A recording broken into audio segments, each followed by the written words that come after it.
Welcome to the Twisted Treeline. Hey viewers, welcome to the Twisted Treeline apparently, and another game of the Casual Pro Gamer. Today we're doing a Lee Sin game, once again a high ELO game, and we are playing with E-Glory. I didn't see what it stands for, but well, it doesn't really matter either. Yeah, this was sent to me by one of my viewers who plays a lot of 3v3s. This is a ranked team game, as you can see from the tag in front of us. And we have a dedicated jungler here in Lee Sin.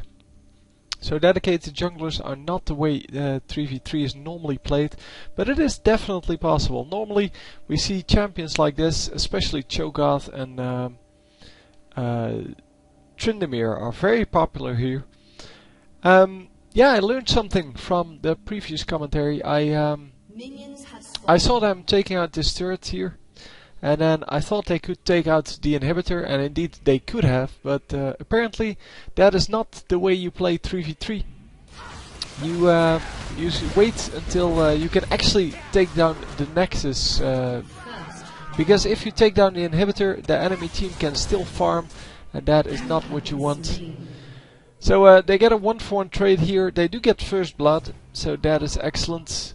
And it seems that Xin Zhao is going to make it out. So all in all, a 1-for-1 trade while getting first blood is pretty good. And both teams got assists on that, so that is good enough. So unfortunately, yeah, Lee Sin will be, well, out of the jungle for a little bit.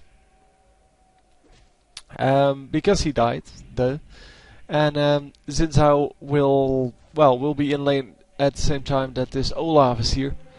We are going to follow around our Lee Sin here, who has taken out the golem pretty quickly. And yeah, once again I will mention that all the camps in the jungle except for the red and the dragon camp, they are all random. So you have two situations, possible situations for both. Well, for both. No, for all camps. Sorry, all but the red buff and the dragon, because the red buff and the dragon are always the red buff and the dragon. So the enemy, yeah, we saw this guy placing on a ward in mid. At least I'm assuming that's a ward. Yes, he doesn't have a ward, so it wasn't a ward. And there goes the Lee Sin. He jumps over the wall, gets a Q on his opponent, does a little bit of damage. And yeah, you have to keep track of where your opponents are in order to make sure that they don't surprise you. So this, for example, can be the 3 wolves or 2 golems. The camp where we just were, over here, can be that golem lizard, small lizard, or it can be raids. So just the regular 4 raids. And keep in mind that this jungle is still the old jungle, so the old jungle from Summoner's Rift. Those are the minions that are spawning here, and that means that they are harder to kill, but they also give you more gold. So we don't see him taking out a whole bunch of camps, we just see him take out a camp every now and then. And yeah, we've seen him do this trick a couple of times in the previous match as well. Jumping over the wall with that shield to engage on an enemy that is right there. Yeah, he's just waiting for some camps to respawn, I guess. Or just... yeah, of course you need to keep the pressure on both lanes. And you need to jungle at the same time. So it's a pretty heavy duty job. It would be a lot more useful if there were more camps available in the mid section, but of course that is not the case. So very nice help here by Xin Zhao, who lends a hand by letting Lee Sin jump to him, and because Lee Sin starts off with some health potions here. Yeah, I think he started off with 5 health potions, and then because he died, he got to buy the longsword.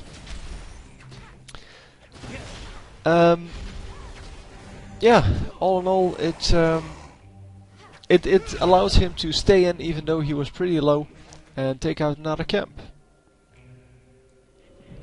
So probably going for the lifesteal here. Maybe for the Matter's Razors straight away. Matter's Razors are a lot more useful on these minions than they are on the new jungle minions. Because these minions take a long time to kill. And oh yeah, I thought that Olaf actually had a chance there. And I think he did have a chance, but since I was just a little bit sooner with his attack, and therefore won that engage. So they're going to see if he comes in. Yes, he is going to follow him. Yeah, nothing is going to happen. So they both are going to just start this camp, which in this case is the raids. And the raids give you a speed buff, as you can see, 30% movement speed increase. It's pretty useless, but there are, well, the big use of it is that you can actually get the gold from it. He does need to take out this camp again. Well, not again, because it didn't get taken out the first time. He got interrupted by Olaf. And oh, Olaf just took it out. That's good too, of course, if someone takes it out. Because Lee Sin wants to have the full control over this this whole jungle region. And Ari is for some reason holding off two opponents. The two opponents not really able to do anything. They've 39 plus 10. So that's 50 versus the 30 on her. But well, these 20 are worth more than well, the 20 that we have here. So all in all, the blue team should be ahead, and it seems that yeah, we have a 1-for-1 trade up here. But yeah, we're not far ahead. We're definitely not far ahead, and it's just that little bit of extra. But we will see that in the later game. Lee Sin will play a more crucial role because he's always invisible, and that of course is very hard to deal with for the opponents. So drawing out the red buff here, making sure that he draws it to this side so that the enemy cannot sneak up on him. And then of course at some point he needs to help his opponents, or his allies. He needs to kill his opponents. And that's exactly why this is so strong, why the jungle is so strong. So yeah, you can go for two general things, setups. You can go for a high damage, let's say carry, such as Ari, or in the bottom lane, and then some kind of a bruiser in the top lane. Or you can go for two bruisers in the bottom lane, and both tactics are good. And then, well, the last guy that's left, if you go for a high damage carry in the bottom lane, can either go for a support role. Yeah, like that was going to land the kill on the dragon when they have smite. Anyhow, yeah, going to jump to a minion here. Wow, I thought he would wait for the Xin Zhao to come close, but okay. Yeah, you can go for a support role, so get a healer or, well, someone who has a support champion, or you can go for a jungler. And the jungler strategy is just not used a whole lot because it is hard to pull off. But if you can make it work, if you can keep the sight off of this this middle lane where the red buff spawns, then you can get a whole lot of ganks off with that with that jungler, especially if he has high mobility, such as Lee Sin or Tryndamere, because those are champions that can do really well when well, when ganking unexpectedly. Because they do a lot of damage, but also because they can appear out of nowhere. They don't need the entrances to the jungle. They can jump over one of the walls and just attack you from behind or something like that. And that's why you need to clear the vision here, because then you can run up to, for example, here, jump over the wall, or here and jump over the wall. And all in all, it just yeah, it surprises people, and well, it gives you a huge advantage. So yeah, Lee Sin now with 3 buffs. He has wow.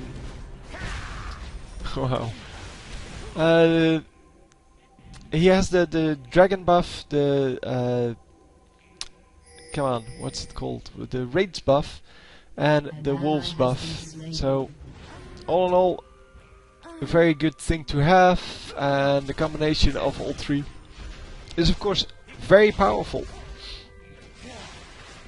So the Lee Sin just going for some more, not engaging on this bottom lane because he knows that as long as that is pushed in the enemy's direction, that is too risky. And now of course he can get it, but yeah, that's kind of logical. Of course, still only going to last hit. That's what a lot of people forget, that even if it's later in the game, you still need to last hit only, because you don't want to push that lane. Because this way, Ari has a pretty easy deal, and otherwise it would be a lot harder to do. No, don't run away. And is he going to land this kill? No. With 2 enemies there, there's no way he can land this kill. And yeah, there were no more minions, so I guess Xin Zhao just kind of wanted to help out. He's not going to, of course, because there's nothing to do here. Just farm some minions, try to push everything in a turret range, because at this point, yeah, your lane is pushing anyway, you might as well help it and keep the enemies away from it. So yeah, you can go for some harassment here, you can also go for the jungle. I don't think he actually hit that that Cho'Gath.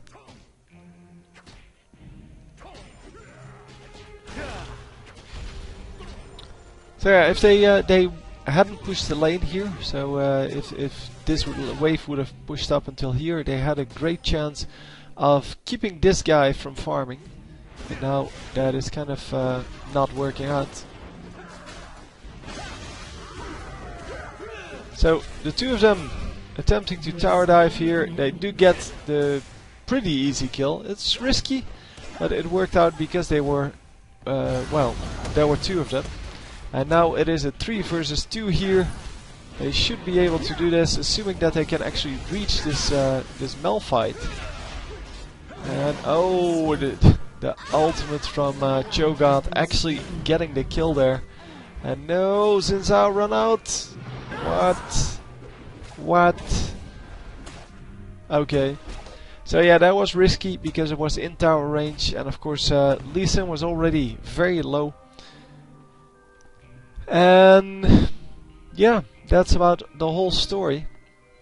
So 71-71, way higher than the enemies. 65, yeah, that's kind of equal. It's a little bit behind, but it's not, well, a whole lot. And then Olaf is just a huge crap ton behind on this Xin Zhao. And yeah, Lee Sin is still ahead of the Malphite. Well, and the Olaf, but so yeah, you can see how they get a lot more farm from that that minion score. And yeah, that all in all gives them the chance to actually make this work, because they just outfarm the opponents. And even though the kills are 6-6, they already have a dragon. They are getting a second dragon here, and didn't even need to smite it because there was no one near. They had full vision over everywhere. Come on, you can do this. 2 versus 3. Okay, another 2 versus 3. They're still full health. They still have, well, they don't have any skills up, I guess, but they still have plenty of skills available. Ari still had her ultimate, and yeah, Xin Zhao just going to do a little bit of damage here. The minion wave is going to push up, and this guy is just caught between the 2 camps of enemies. And even though Lee Sin needs to watch out a little, yeah, now that someone engaged, he needs to engage. Come on, run out. Yes, he's going to be fine. There we go, and there you go with that extra 11% of damage from the dragon. You can see that they're really ahead, and yeah, even though they got aced, that was mainly because they were pushing a turret or diving a turret, which they shouldn't have. I mean, it wasn't that they didn't have a chance. They did. I mean, it was just risky, and it didn't turn out very well for them because Lee Sin died instantly, and they needed the damage from him. Well, for that beginning of the fight, and he just died instantly. And they should have backed out, but yeah, well, that's the way it goes sometimes. So yeah, and here you see the mobility coming in. Just jumping over a wall to get an extra camp, and therefore doesn't have to walk all the way around here to get to that camp. And that is really important on this map. That mobility is just, well, super good. And that's exactly why Lee Sin is so good here as a jungler. He's probably the best jungler on this map.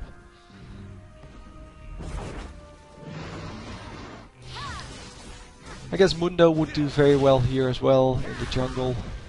He would have some trouble early game, but hey, if you can work with that, then you have a good, well, a good champion on your hands. Of course, Lee Sin is, well, more of my favorite champion to have on in this kind of a situation.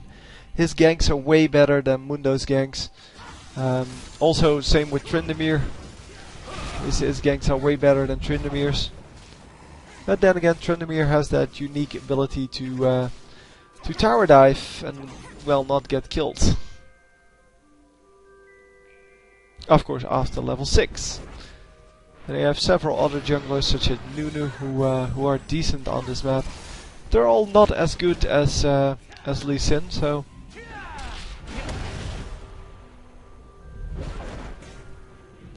So yeah, once again, they are at the tower, and instead of pushing that top lane, they're just going to assault this bottom lane. And yeah, they do want to take out that turret, of course, then the inhibitor turret. They, however, do not wish to take out the inhibitor itself. Yeah, and I learned that. That is really neat, because this how he explained it is the super minions will push, and that allows the enemies to farm freely at their base, and that of course is true. And yeah, by not pushing that lane, you basically don't give them an advantage. You still take out well, the tower, and the inhibitor is just there for the show and to prevent from well, to prevent from pushing. So yeah, the enemy just getting 2 kills there, which is not good. Only Ahri is still alive, and Ahri doesn't even have an ultimate and is half health, so not in good shape.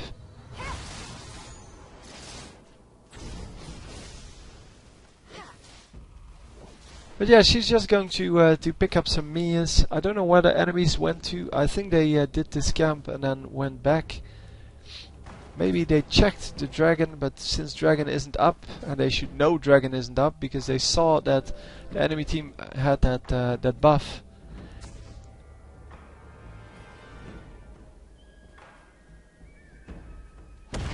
Oh, they are going for it. So they knew when the dragon was up. But of course, with a smite here, there's really no way they can get it if Lee Sin pays attention. Yeah, this was pretty stupid. So come on. They're going to get the ace here. Yeah. Double kill for Lee Sin and the ace for the team. So excellent play, and they're going to now. Probably take out the entire. Yeah, they have 22 seconds left. I don't think they can take out the entire Nexus, or the Nexus turret rather. But we'll see. We'll see what they do. So there is yeah, about 9 seconds between Olaf coming up and Cho'Gath coming up, but yeah, they're not going for the inhibitor. They're just going for the minions here. The minions are still a good price, and Olaf is not going to let his inhibitor die, even though that would give them an advantage. It's not an advantage you want to have, but it's also so an advantage you don't want to give them. It's kind of in between the two. So, oh, this is pretty neat. He gets 10 extra gold every time he uses his smite. So he has that extra smite buff from his masteries.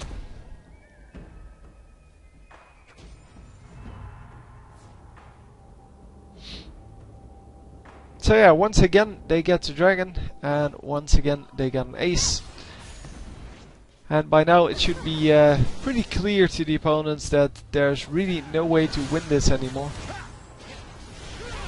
And that's about time, because these matches normally last for about 15 minutes. And then it is pretty obvious who's going to win. And not only pretty obvious, it is totally obvious. Where did he go? That was a pretty nice escape at times. Unfortunately, he still gets caught, because they do chase down the most likely route. They could see that he didn't go, well, someone ran over here, so they could see he didn't go to the left. Anyway, very well played, and indeed the surrender coming in. So, hope you enjoyed, and I will see you next time. GG!